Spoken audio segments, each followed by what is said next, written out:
Speaker number 8, Lance Miller. The ultimate question. The ultimate question, Lance Miller.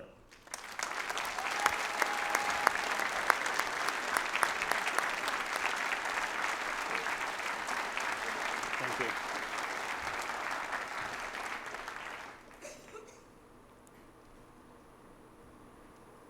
you. The ultimate question. That question that has plagued man since the dawn of time. And that question that each and every one of us must ask at some point in our life. Do you validate? Mr. Chairman, fellow Toastmasters and friends, I was 26 years old. I was living in a small town in Indiana. I had a job I didn't like. I hadn't had a date in 3 years. And I had a couple of roommates named Mom and Dad.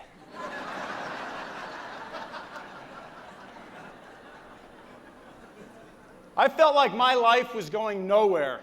So I took control. I left my home and my family, and I headed to Los Angeles to start over. 6 months later, I had a job I didn't like. I was dating a girl who was trying to make me better by pointing out all of my faults. And I had a couple of roommates that made Dumb and Dumber look like Einstein and Oppenheimer. I had changed everything in my life, but nothing had changed. I still felt like I was going nowhere. And then one day after a business meeting, all I wanted to do was get my parking validated. And I walked over to the receptionist and said, "Excuse me, do you validate?" And she looked up and said, "Well, yes, I do. You have a lovely smile."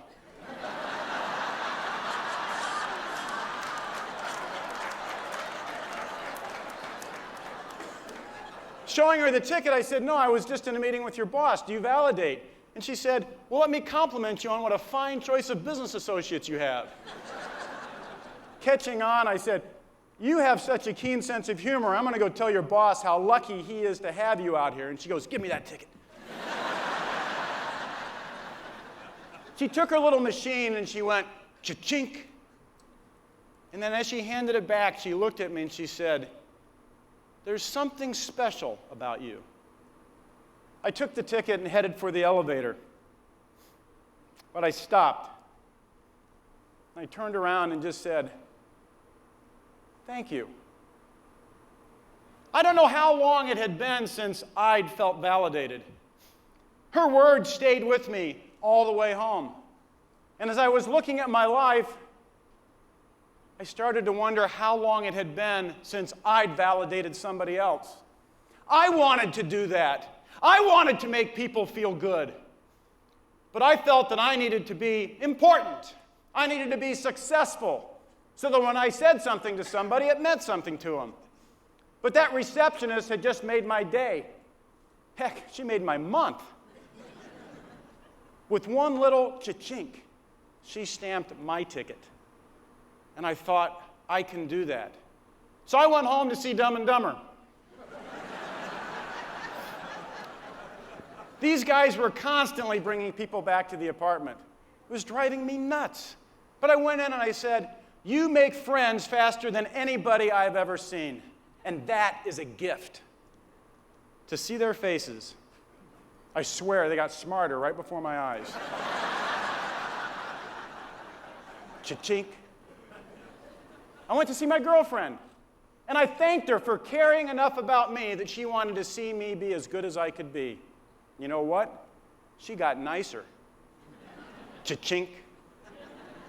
I went to work, and I thanked my boss for hiring me. He'd done me a favor, and I started to enjoy my work a lot more. Cha-chink. I used to think I had to be important before I could validate other people. I used to look at people as obstacles to my success. But what I discovered was I became important when I validated other people.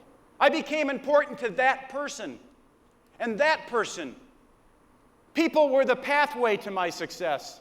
I started trying to find something I could stamp on everybody I met. That little piece of goodness, that little piece of rightness, just a little cha-chink. I started to feel like a superhero. Underneath this mild-mannered exterior was a blue and red spandex suit with a giant V on the chest. Yes, I was the validator. When things would get tense, they'd tighten up, I'd come in and cha-chink, cha-chink, cha-chink. I had plenty of ink. I'd hear people say, "Who was that man?" "I don't know, but I heard this cha-chink and suddenly I feel so much better now." And then I figured it out. You know what's wrong with the world? You know what's wrong with me? Do you know what's wrong with you? Who cares?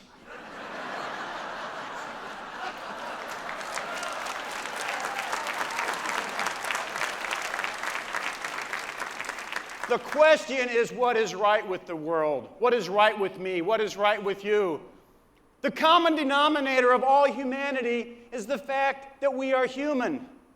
We are by nature imperfect. It takes no special talent to find an imperfection in another person.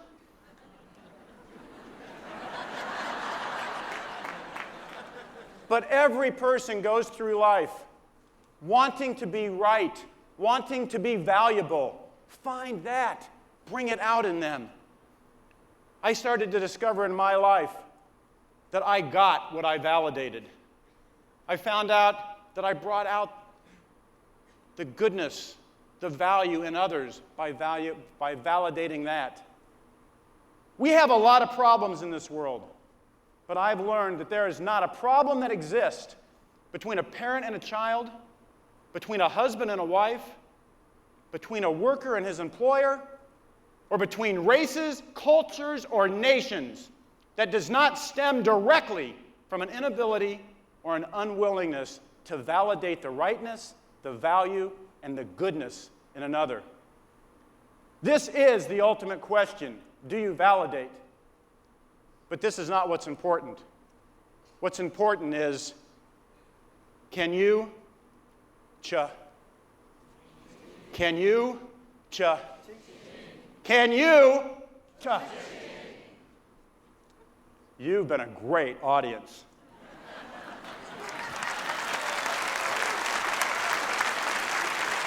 Thank you.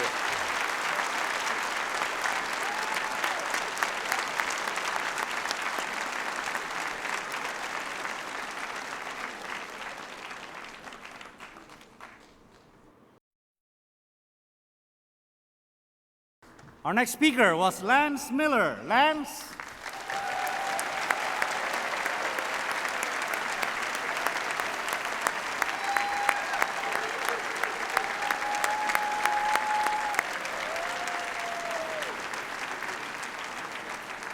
Lance, where are you from? Which club, district, and region? I'm from Los Angeles, California. My club is Renaissance Speakers. I'm from District 52 and Region 2. And that must be the best club in the best district in the best region, right? Absolutely.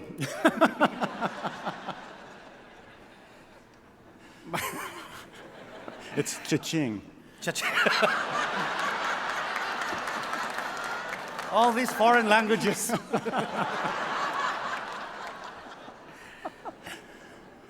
Lance is the president of the Way to Happiness Foundation International. Tell us what that is all about, Lance, and is that any difference from the happiness in Toastmasters International? The Way to Happiness Foundation is an international organization, and we publish a book of values that are found in common between all cultures, all religions, and all ethnic groups. We're non-religious, we're non-political, and our whole purpose is to build a base of understanding between all peoples of the world so that we can get along in peace. We restore the self-respect back to the individual. We work in over 2,200 prisons internationally. We've been over in school programs around the world. And again, the whole basis of this is the fact that in order to show disrespect to someone, you have to lack respect in yourself. And the only way we'll solve the problems of the world is if we build self-respect back in individuals, one person at a time. And that is the purpose of our foundation, and I am proud and honored to have been selected to be its president. Thank you.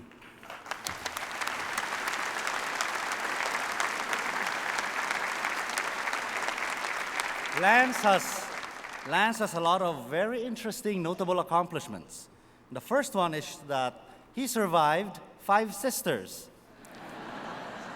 What happened? Did they dress you up or something? Well, I'm told, I had 2 older sisters. I'm told that when I was a young baby, they were very excited to have a new doll.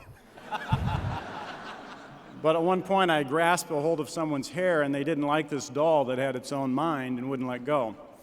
Actually, I've had an opportunity to have several hats in my life, but the hat of a brother was the favorite hat I've ever had.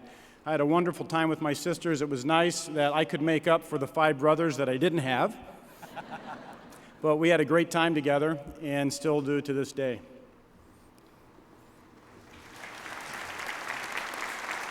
And Lance tells us that he ran 2,000 miles across Europe via 8 countries for human rights.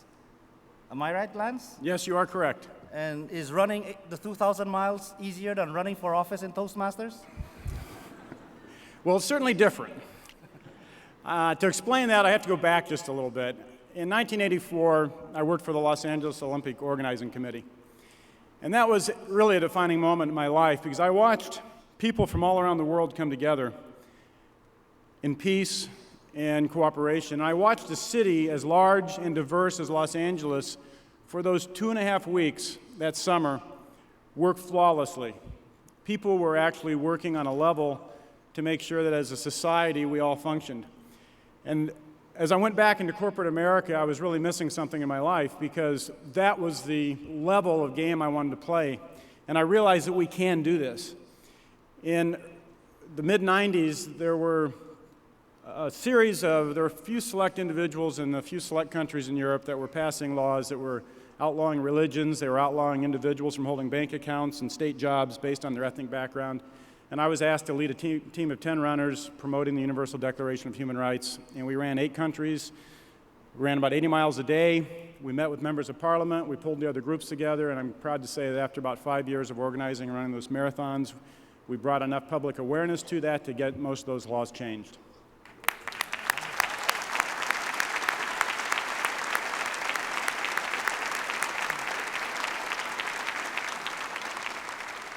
But Lance also knows how to have fun, and there is one notable accomplishment I wish we could ask him to do, but unfortunately we can't. However, it is the fact that he drank a beer while standing on his head.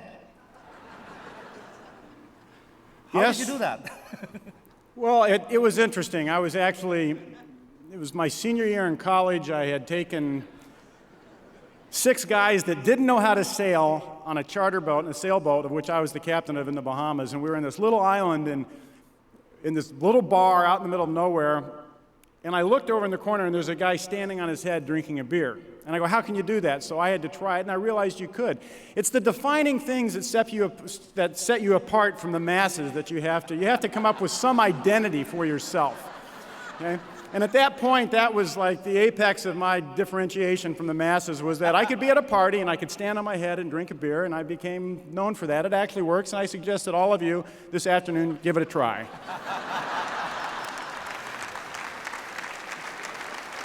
Is there anyone in the audience you'd like to thank? Absolutely. First of all, I would like to thank all the contestants. I have been in several Toastmaster contests, and I have never been with a finer group of people. We met yesterday, and I wish that we could spend weeks together working together. What an excellent, excellent group of contestants. Thank you very much.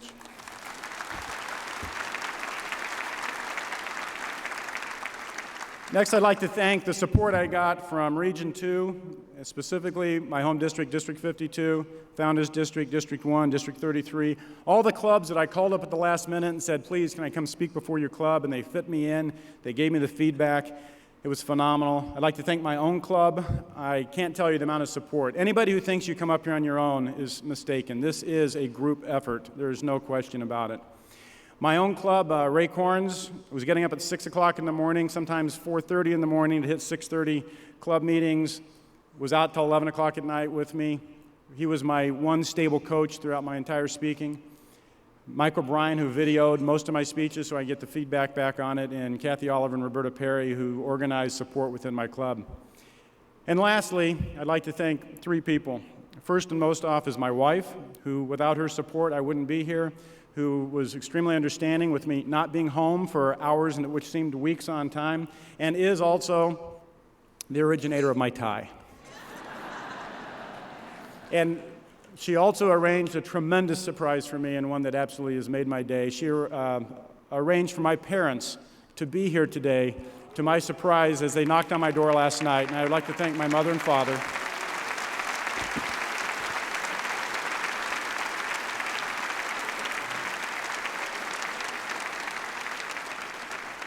You know, as a child, I don't know that you can ever express the thanks that you have to your parents. But here before hopefully 1,800 people of the world, I'd like to thank you for your lifelong integrity and your constant example that you set. My parents, when they became parents for a lifetime. It wasn't 18 years and out, it was forever, and they have always been there with support and with love, and I am forever grateful. Thank you, Mom and Dad.